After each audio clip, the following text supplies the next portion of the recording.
Good morning, everybody. I thought we'd make another one of these videos where we talk a little bit about Japan today. I know some of my viewers really like these, and we haven't made one in a while, so I want to keep on answering your questions, and really the most common question that I get is some variation on the topic that I want to talk about today, which is, if I go to Japan, if I'm going to spend an extended amount of time there, am I going to be able to integrate myself successfully socially with Japanese people, or am I going to be treated with a lot of prejudice and suspicion because I'm from another place? And I think that's a very reasonable concern. Japan has a little bit of a weird reputation when it comes to these things, and if you're going to leave your country and maybe come here as a student for a couple of years, you want to know, am I going to be able to make friends, establish romantic relationships, eventually maybe get a decent job, or am I going to be treated as a second-class citizen because I'm from somewhere else? And so I just want to give you my subjective view on this. There's obviously going to be a lot of generalizing in this video, which I don't have a problem with. I think generalizing is sort of fine as long as you're aware that you're doing it. Obviously, any group of people is made up of individuals that have differences in between them, but that doesn't mean that you can't identify sort of overarching trends. And that's especially true, by the way, here in Japan, where culture is so famously homogenous. But if we're just going to jump into it, the answer to the question, is Japanese society racist? As with any question about people, the answer is obviously both yes and no. But if you're just going to touch down here and start integrating with people, on the street, in school, if you're going out to, drinking, trying to meet people, the answer is definitely that you're going to be able to integrate just fine, and you're going to be able to get along socially with people with no issue whatsoever. In my experience, people tend to be extremely humble and open, and it's not going to be any problem whatsoever. And this is just not me saying this. All of the friends I have from other countries who live here feel the same. Even if, I'm white, but people who have, let's say, their ethnic background is in the Middle East or Africa, and they have similar experiences. You will run into a lot of what I would call maybe innocent, sort of naive curiosity. It's weird how in the West right now, it seems that the way we deal with this issue with sort of ethnic disparity is that you're not supposed to see it whatsoever. You're supposed to pretend that it's not there at all and see it and address it as little as possible. It doesn't really work like that here in Japan. You can bring it up and people talk about it and they ask questions about it, but that doesn't mean that it's coming from a bad place, and it doesn't mean that they're looking down on you. And so you'll have to get used to people asking sometimes pretty blatant questions about you, your country, maybe even your body, but that's just because they generally want to know. Something you probably don't know about Japan is, even though there's a stereotypical view of a Japanese person with a camera, the typical tourist, most Japanese people actually don't own a passport, and they travel very little. And so, especially if you live, because I'm not in Tokyo, because I don't like Tokyo all that much. I live in the south. They have sort of limited interaction with people from other cultures, and so when they get a chance to interact with somebody from someplace else, they sometimes get excited and they want to talk about it, which is fine. And as the months and years go by, it might get a little bit annoying to have the same conversations about where you're from and why you're here over and over, but that's also as bad as it's going to get, in my experience, for the most part. Now, if we're going to go a little bit deeper into this, if you are interested, I'm going to talk a little bit about history and politics right now. And so I think I've answered the most important question, but if you're interested, feel free to watch the whole video, because I think a very interesting thing about Japan that I've been reading a lot about lately, that I've gotten really fascinated by, is even though I think the Japanese populace in general are very open and very nice to foreigners, that doesn't mean that there isn't a very active nationalist right wing in Japan that also happens to have an extreme amount of political influence, which is weird. When you first hear about this, how can it be the case that you have people who are open and really, really nice to foreigners, living in a functioning democracy, who are constantly electing a government that seems suspicious of other cultures?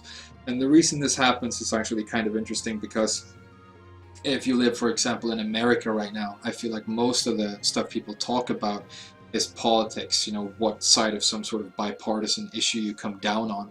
But it's the case here in Japan that most people are completely disinterested in politics.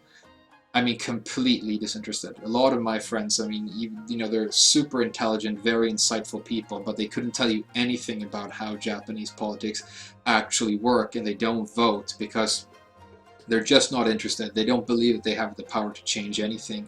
And so politics just feels like this sort of dark and cumbersome subject that they would rather just not think about and just leave to the powers that be. There's a lot of stuff like that going on in Japanese culture. It's resistant to change, it's suspicious of change, and it doesn't really believe that it has the capacity to change. Things just roll on the way they always have, and then you just try and do the best you can with the parameters that you've been given. But yeah, so if you look at how some of these like super nationalist, historical revisionist organizations in Japan get funded, you can tell pretty easily and pretty blatantly that they have connections all the way to the top, and even to the prime minister himself. So the Japanese government is very conservative, and that mainly comes into play if you come from a country that has some recent history with Japan. The only time I have to interact with it is, you know, when I renew my visa, or I have to interact with, you know, governmental agencies and the Department of Justice in Japan and stuff, which happens, and it's just a lot of paperwork. It usually goes fine, and people treat you with a lot of respect and very nicely. But the rules and regulations themselves come from you know, up on high, and are made by people who generally don't seem that thrilled about having you here. So, I mean, I don't want to go too deep into this because I don't think it's, I think it's a little bit of an inflammatory subject, but I mean, just look at 2016. I think the total number of asylum seekers and refugees that actually got to stay in Japan and didn't get turned away, the total number of people in all of 2016, I think, was 26 people. That's in a country with a population of over 130 million. So that tells you something about the policies regarding, you know, foreigners just coming and staying in Japan here. Most people come here as students. They have limited student visas that run for the length of the period they will be studying in Japan. And then when that visa runs out, they are expected to leave. That's usually how it goes down. And then there are people like me who stick around and stay and integrate fine, but then you have to do a lot of paperwork, and there are a lot of requirements you need to fill because the government needs to consider you valuable and useful to them. Otherwise, they're not very interested in having you here. That's the attitude of the Japanese government, let's say, but it's very different from how people are going to treat you in daily life, and so that dichotomy is very interesting, but it's something to be aware of.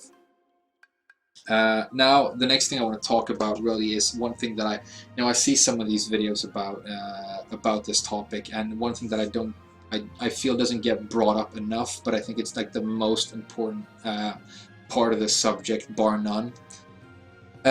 The most deciding factor as to whether or not you're going to be able to like successfully socially integrate in Japan is whether or not you can get really good at speaking Japanese. It's so important. It sounds very obvious and basic, but it is much more important than you can imagine.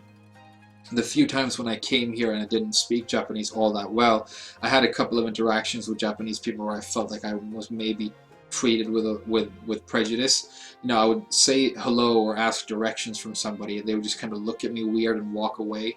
And so you might think that's because they don't like foreigners, but it's actually, when you learn a little bit more about the country, you find out it's because they're actually terrified. They're actually very, very scared and very nervous to have interaction with you, because it's something you probably know, Japanese people don't really speak English. Out of all the like industrialized countries that have, you know, a lot of English media influence and have a lot of interaction with other countries, Japan is uniquely and proficient when it comes to speaking English. They study it from a young age, the same way you would in a country like Scandinavia.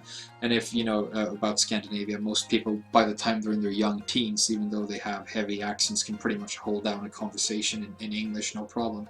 And that doesn't happen here in Japan. There are a lot of reasons for that. It's definitely not because the Japanese aren't trying or because they're not intelligent. It's more systemic problems with the way education works here and the structure of the Japanese language.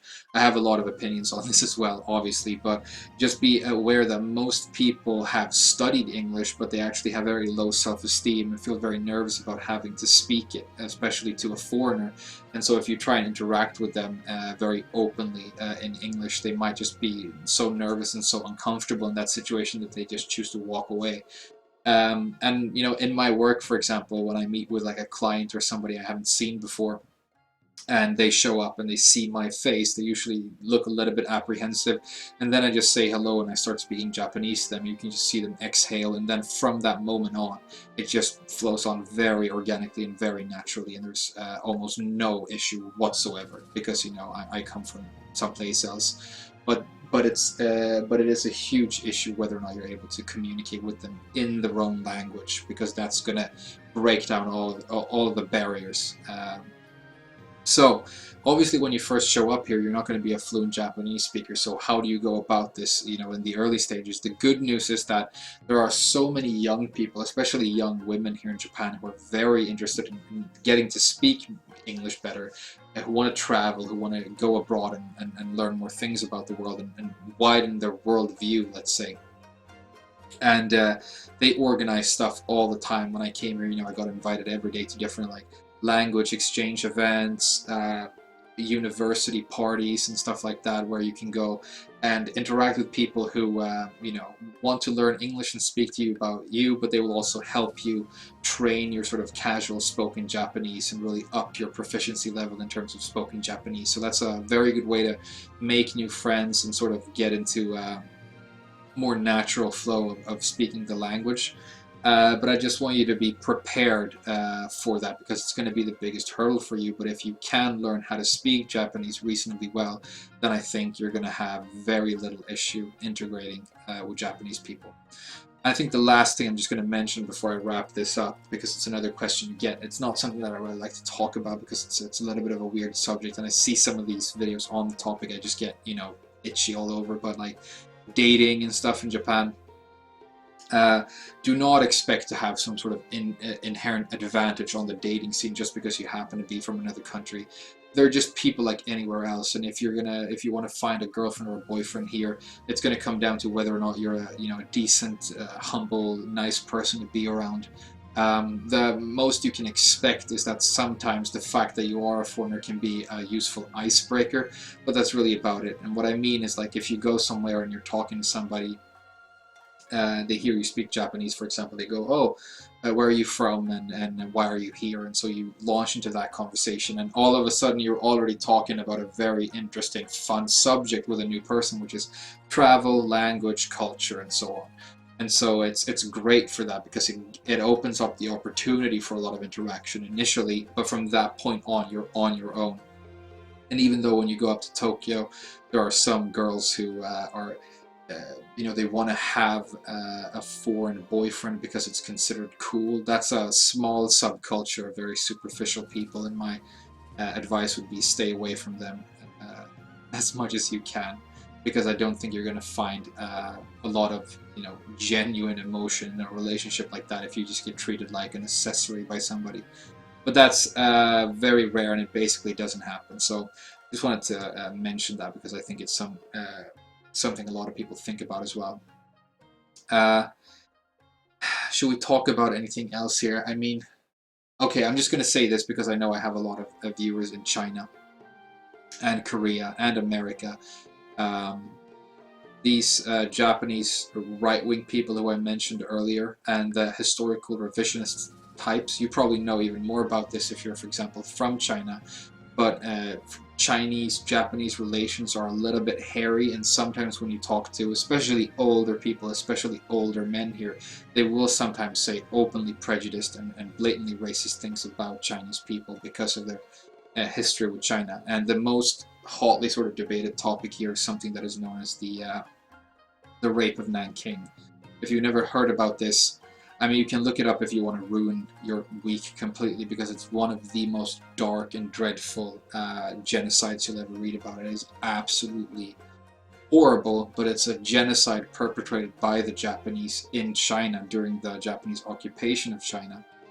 and a lot of these right-wing people here in Japan right now want to rewrite the history books about what actually went down, and some of them actually just completely deny that it ever happened. And so obviously you can you can probably guess how Chinese people feel about that. You know, having just within a century, having people deny the fact that this massive genocide took place in such a horrible way, and so it really undermines Chinese-Japanese relations in a lot of ways. I'm not going to go into like my opinion on the subject, but or maybe I should. Maybe it's actually irresponsible not to. If you haven't read about it, if you haven't looked it up, then feel free to do it. But basically, one of the most horrific genocides you'll ever read about happened in Nanking in China, perpetrated by the Japanese, and there was a sort of demilitarized, denationalized zone inside of Nanking that had a lot of foreigners from other countries, people from Europe, people from America, who had hospitals and schools and who were living in the middle of the city. So while this was going on, it was an extremely well documented event. So there are diaries, letters, actual photographs and video of how it all went down and exactly what happened. So I think it's extremely difficult to contest the historical accuracy of what has actually been written about this. There's a pretty large academic consensus about how many people actually died and what happened. But then there are people here in Japan who say that the reason the Chinese keep on going on about this is they want to use it as a constant bargaining chip against us in political dialogue, and so it's wrong of them to use it against us and so on. So it becomes a very, very inflammatory subject. But yeah, that is just something to keep in mind if you're specifically Chinese, for example. You might run into stuff like that when you're talking about an older generation of Japanese men who hopefully within a couple of decades will start just dying out, and hopefully we can have, this very sort of beautiful, open, humble and loving spirit of the Japanese people permeate all levels of Japanese society. That's what I hope for, but we'll see what happens. Again, there are a million things I could go in and talk about here. I obviously have a lot to say about it, but hopefully I answered some of your questions, and hopefully it was somewhat interesting to view. If you have first-hand experience about these things yourself, then obviously let me know. I'd be very interested to hear. But for now, thank you so much for watching, and I'll see you guys again very soon.